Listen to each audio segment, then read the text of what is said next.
এই শিবরাত্রিতে দেবাদিদেব মহাদেবের বিশেষ কৃপা পেতে চান? তাহলে এই ভিডিওটা আপনার জন্য। দেবাদিদেব মহাদেবের বিশেষ কৃপা পেতে সবাই শিবরাত্রি করে, কিন্তু তারা অ্যাকচুয়ালি শিবরাত্রি নয়, শিব দিন করে। অর্থাৎ সারাদিন উপোস থেকে সন্ধ্যাবেলায় জল ঢেলে চলে আসেন।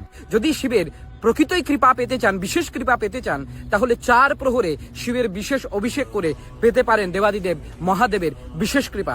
শিবরাত্রি দিন ব্রহ্ম মুহূর্তে উঠে স্নান করে চলে যান যে কোনো বাড়ির কাছে প্রতিষ্ঠিত শিব মন্দিরে।